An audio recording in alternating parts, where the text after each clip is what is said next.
Hello, good evening, everybody. By popular demand, we have got Graham Moore back, leader of the English Constitution Society. We interviewed him a month ago. It's heading for 100,000 views. We're at 70,000. It's just rising constantly.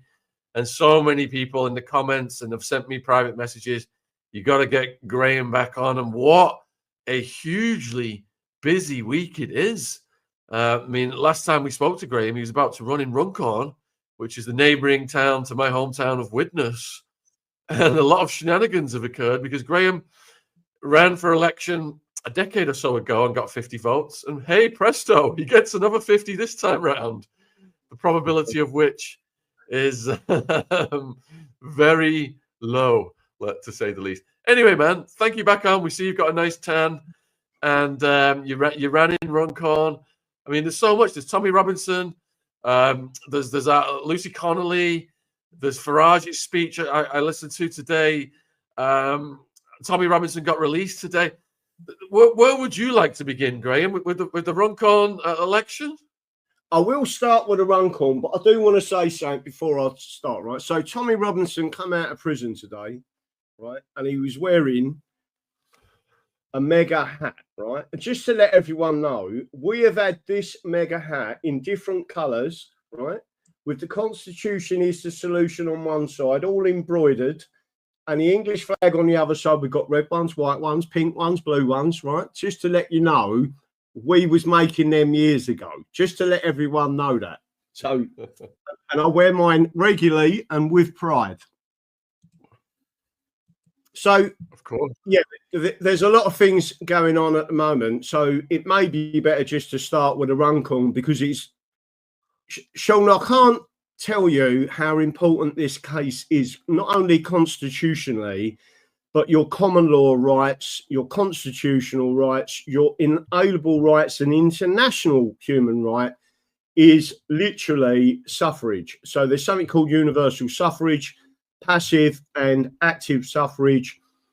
Everyone understands you have the right to vote, and whoever you vote for, it must be recorded in law properly. If there's any fraud, any shenanigans, it's a serious criminal offence. It's a serious private right injury, and it is also a serious criminal offence. So just to make sure, as you've led up to that, you was one of the channels that promoted us. The mainstream media weren't touching us. So again, all real alternative views channels, which is you're one of them, was putting the information up about us. And we did really well, to be fair. When we was campaigning, just to give you another indication before I get on to the actual count, we had a number of what we called action days or campaign days. Two of them, one was in Frodsham, the other one was in Runcorn itself, outside the old police station. Local icons, people understood what we was doing. There was 30, 40 people there, all with our banners and balls. The locals was bibbing us, cheering us. People were stopping in cars, literally coming up saying, I'm voting for you, right? So the police decided to send me emails demanding to know where we was holding these events, how many people would be there, and they would put police officers there because they allege that we're some far right group when in fact what we stand for is the English Constitution, self-determination, the number one human right. And the biggie is we stand up for retirees on the worst pensions in Europe and disabled people, right? So we're doing the job for working class people that Labour should be doing and are not, right? And certainly the Tories are not, right? So the next thing, they're on the writ, by the way, the Chief Constable of Cheshire, because they didn't, our Wikipedia page was taken down, that's election interference.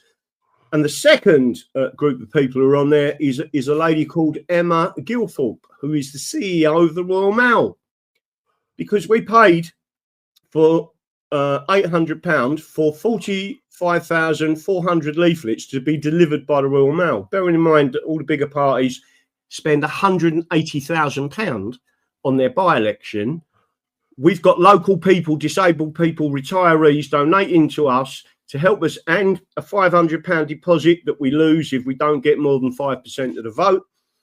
Again, all of this information, there was a leaflet specific. It was sanctioned by the Royal Mail, in other words, approved. There's a whole legal thing that you have to go through. And guess what? The Royal Mail didn't deliver them, right? So, but they told me that they did. They said that he investigated, and they did. And we've got a number of statements from local constituents telling us in affidavits, we did not receive one of these leaflets. So they have not been delivered. That is election interference by the Royal Mail. And it just so happens that Emma Guilford's stepfather is a 40-year Tory peer, right? So it's pretty incestuous, this whole political sham that's going on at the moment. So when we get to the count, wearing our mega hats, by the way, I counted 116 votes. There was 2 bundles of 50, and this is just a fraction of the count that we could see. And then some loose, which I estimated at 16 votes. And then when the count come out at 50 votes, and obviously anyone will know this, to be a good liar, you have to have a very good memory. To cheat in elections, you have to have an even better memory, and certainly remember when I stood in Tooting in South London, which was Sadiq Khan's constituency, when he became mayor of London, he stood down and they wanted to put their own little person in place. And what did I get? Exactly 50 votes. But what your audience don't know is they're bundled in 50s. So when I originally did the maths on it, I said it was 40,000 elections to 1. Remember, elections are every 4 years or randomly if they're by-elections. So it would take literally 400 years for me to get that result, right? So it's impossible. But then I was told, I was contacted by a member of the Royal Statistical Society, and they said, Graham, you're wrong. I said, am I? They said, yeah, it's 1,000,000 to 1, right? And I said, would you be prepared to make an expert witness statement to that effect and present it to the High Court? He said, yes, I would, right? So we've got an expert witness from the Royal Statistical Society saying it's a 1,000,000 to 1. So it's obvious there was major fraud going on. Most people say to me, yeah, but Sarah Puchin won. So there was 6 votes in it between Labour and Shaun, remember this, and you'll know that area like anything, right?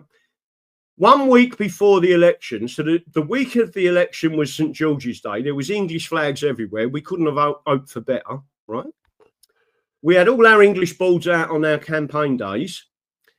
1 week before the poll day, the actual election day, Keir Starmer decides, and if you know that area, you'll know that most of them are Scousers in Runcorn and Helsby. Keir Starmer decides to go up to Liverpool and say, I effing hate Liverpool. So he might as well have said, I effing hate Scousers, right? Not only did he do that the week before the election, the reason why the election was called was because the Labour candidate had beat up outside a pub a constituent, got sent to prison for 4 months, and then got released on his straight up appeal straight away after 2 days of a prison sentence, crying his eyes out because he got sent to prison for beating up a constituent, right? He got released. I think of Lucy Connolly, right? I mean, she wasn't an MP, and she certainly never beat up a constituent, right? So you got this situation. So we get to the election, 50 votes. There's only 6 votes in it.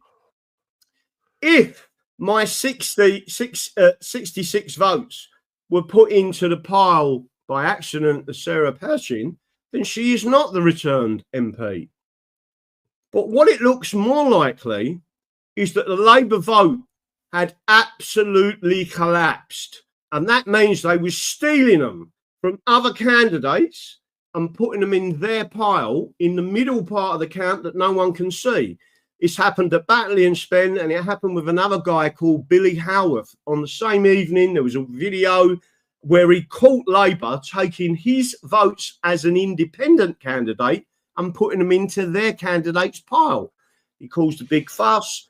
They looked at the votes and said, sorry, it was an accident, right? And took them out, and their Labour candidate lost bigly, right? So what we can see is that they're putting these, but we don't know where. So what we've done with our election petition, and by the way, this is part of ancient law, Ashby versus White, 1703, constitutional law. And the other element to this, the law on voting goes all the way back to the first statute of Westminster in 1275. And it is talked about in Ashby versus White. It is constitutional law. You couldn't have them by the short and curlies any more than we have, right? But it's cost us so far £6,100, which is more than twice what it costs to do the actual campaign. So it now looks like we can't stand in the other by-elections because we're fighting the fairness of this by-election. And yet the media have blacked it out. It's been issued by the High Court. It's been issued to all the respondents who I mentioned there earlier, which is the returning officer, the head of the Royal Mail, and to the Chief Constable of Cheshire, to Sarah Pouchin herself. Notice Reform haven't even mentioned it, right? That tells you they're part of the system. They do not want to mention this, right? They cannot be trusted. And then also by order of the High Court, I had to deposit £5,000 in cash with the High Court. They issued the election petition.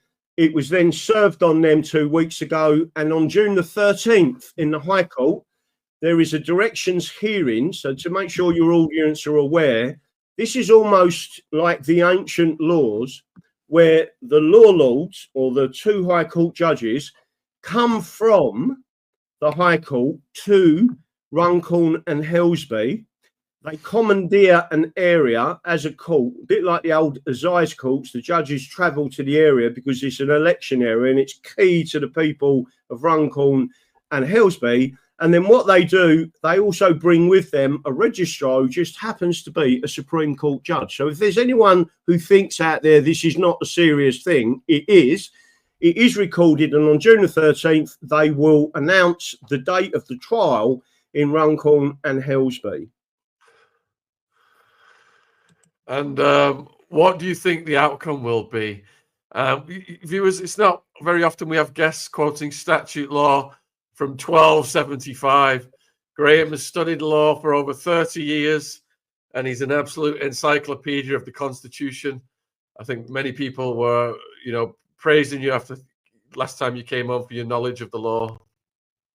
Well, I'm grateful for that. And again, like I say, if you know my history, you know where I come from. I'm about rights. I'm about people, and certainly not. I certainly don't want it. And we'll get onto this subject, no doubt, of mistreating prisoners or removing people from some society for freedom of speech or telling the truth, etc., just because the state doesn't like it. So for me, I will stand for anyone that the state is abusing. People like Lucy Letby, Lucy Connolly, and even Tommy Robinson. I mean, to me, you do not abuse the system or use the weight of the state against an individual. Instead, your rights should carry so much weight that you can fight back against the complete weight of the state when it comes against you. And that's the way England has always been. So again, what you asked the question, what is the remedy? Well, the remedy we've put down plain and clear. We want a complete full recount in a separate shire, in other words, a completely separate area by completely independent counters. And remember what Stalin said, he wasn't worried about who voted. He was always concerned about who counts the votes. Well, so are we, is the answer. And communists have got this way of cheating their way because no one, any sane person would never elect a communist government. They either take it by force at the end of a rifle, or they'll con people and defraud people into that. I believe in free markets, free market economy, and rights of the people against the state. So we have asked for a full recount, and it should show us clearly, unless, of course, they're cheating in the background as we speak, and I suspect they are, it will show us clearly who cheated and why. And you will see that complete collapse of the Labour vote, the complete collapse of the Conservative vote. And again, I believe they've even shifted votes into the Green pile, because the Green are about as communist as you can possibly get. If there's anything that's lefter than Labour, it is the Green Party. And I believe that they're increasing their numbers by fraud. And what we intend to do is highlight that. So the second outcome of that, because it is such a serious event, in bearing in mind that the English Parliament is the mother of all parliaments, we have also asked for punitive damages against Cheshire Police, against the Royal Mail, and against the returning officer, who just happens to be a Crown servant in this case because he acts for the Crown. Wow, that's phenomenal. So what was the time frame again on this remedy? When can we expect some news? Well, it's in the public interest that this is heard prior to any other by-elections, or certainly, and it could cause another general election. That's how big it is. So on June the 13th is a directions hearing where two judges will set the date of the trial, and it is a trial, where I'll be presenting the case and our statements and our witnesses, and then the judges will make a decision. The respondents, as I've already mentioned, will put their position. And again, what we should see is the judges, if there is any justice, will say, to us, it's obvious there is something seriously wrong with the count, and they should issue a direction or order of the court that there be a full and independent at the actual trial, a full and independent recount. When will that happen? I can't give you the date. I don't know the date until the judges set it. In my opinion, it would have to be before any other by-election. So they would hold off by-elections until this. This is why it's big news, because you can't, if there is known systemic fraud, and that's what we're talking about in our election system, you cannot take this forward until that is resolved. So if this forces a general election, would that be the end of Keir Starmer's reign? Very much so. Let me put it this way. It's fairly obvious. And just to make sure your audience are clear, when I stood in Chorley, which is just up the road in Lancashire from Runcorn and Helsby, I received 1,007 votes. So, you know, my vote increase, and especially as who we support, which is pensioners, disabled people, the rule of law, no usury, and self-determination. That's what people are really looking for. And especially in a situation where we went through lockdown, etc., and all our rights being taken away, people are looking at us and understanding who and what we represent. And we've got no whips. So we represent the constituents, not a political party. The political party is a brand, and the brand is England, and the manifesto is the English Constitution and your common law rights. So when you look at all of that and understand exactly what it is, you understand that it can bring down the government, because there will be, I would say, the people would say, so they cheated to get into power. And by the way, just to make sure I'm clear on this, anyone who doesn't vote, you are complicit and assisting and aiding the enemy by not voting. The way America took back America, and they're doing it constitutionally, was they got everyone out to vote. Anyone who doesn't vote, you make it very easy for either side to cheat. When you overwhelm the system with your ballots, it's very difficult for them to cheat. So, and again, if you don't want to vote for a particular person, you simply write, I do not consent, Ashby versus White 1703, and that is a valid ballot. And if those ballots was higher than the actual candidate, you have created what's known as a constitutional crisis, because all three elements of the separation of powers have to come in to discuss it. And obviously someone like me would be fighting the corner of whoever that person was. I just want to read you this headline on the screen. Political favorability ratings May 2025. Keir Starmer falls to the lowest net favorability rating on record. While positivity towards Nigel and reform rises, the last month has been an eventful one, with Reform UK's gains in local elections surpassing expectations and leading to Labour adopting a tougher immigration stance in an attempt to win over Reform voters. So has the public view of Britain's major politicians and parties shifted since last month's favourability tracker? Just 23% of Britons now express a favourable view of the Prime Minister, Keir Starmer, a 5-point drop from this time last month, and equaling his July 2021 nadir as opposition leader. The proportion of Britons with an unfavourable opinion of the Labour leader has risen from 62% in mid-April to 69% today. Great. And Starmer's net favourability rating has sunk to -46, his lowest ever recorded by YouGov. What are your thoughts on that? Well, you've only got to look at that, right, and understand the simplicity of what I'm saying.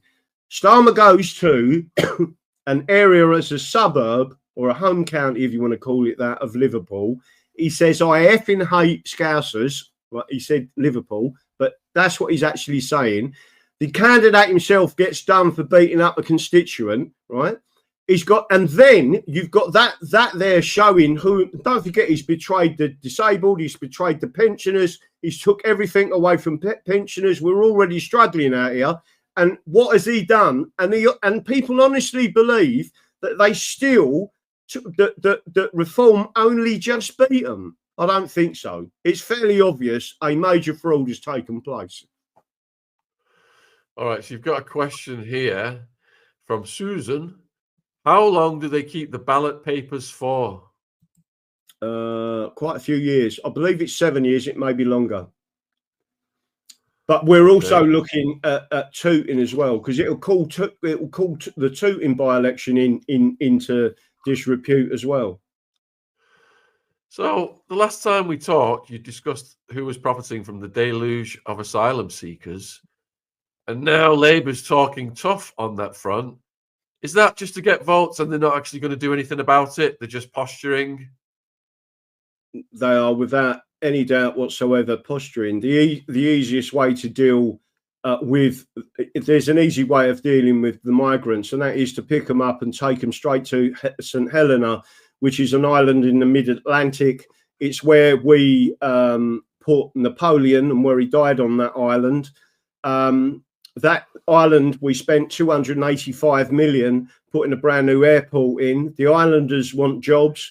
We'll give them jobs and just send them people there. As soon as you start doing that, you don't need to go to Rwanda and all that. That's just nonsense. That is complete nonsense. You take them to an area that is under complete control as a dominion of England.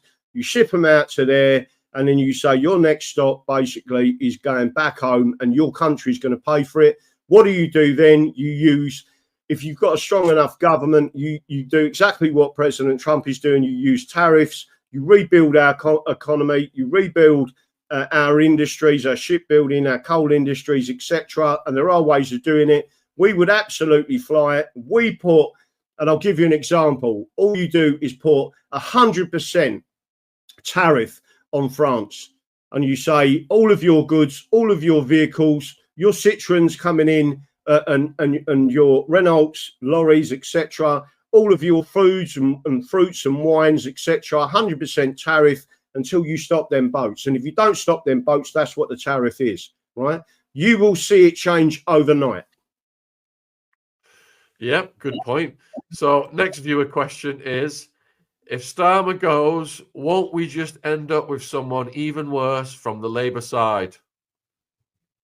Well, the answer is you need to take, we need another general election, but fair and free elections where we are all given all equal access to the media. That's not happening.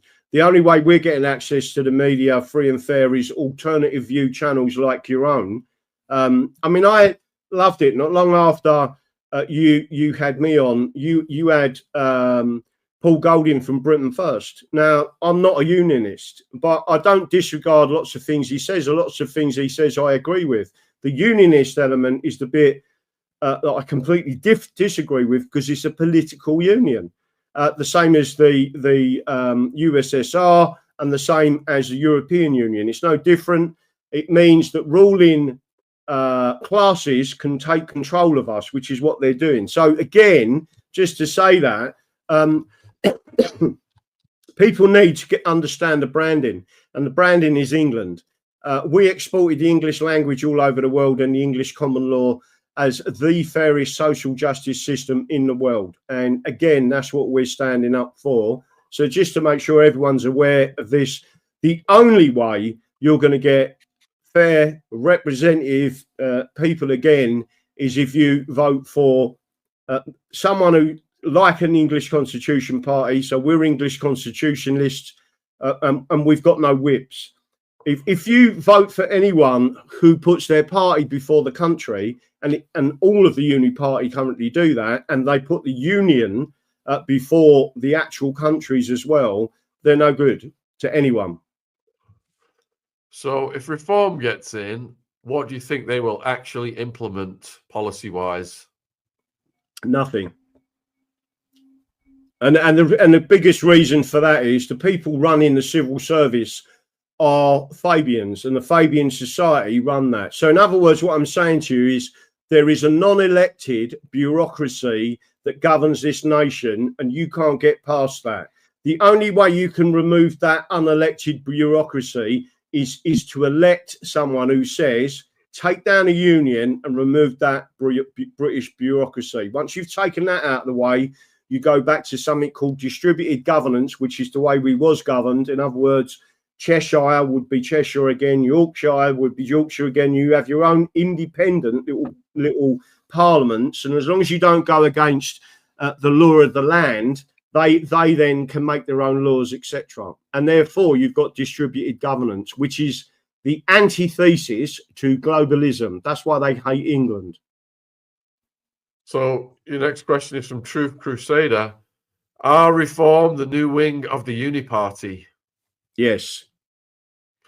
So it's an illusion of choice, is it, all this posturing on immigration? Very much so. It is absolute BS, which a lot of what they're coming out with. I'll give you an example. If a leader of the true political party that believed or an ideology of capitalism and free markets was true to his word, he certainly wouldn't have said we're going to take off the benefit caps of 2 children, right? Because what that does is encourages people on benefits, the wrong type of people really, to have children. What you need to do is put tax allowances in for the more children you have. So you encourage people to work, and you say the more children that you have, the less tax you will pay, right? That encourages a nation to get off their backsides and work, right? The ones who don't want to work will be the ones who won't be having the children because they won't afford it. And certainly lots of them types of people are the very people that are coming here just for benefits, and they will leave. Wow.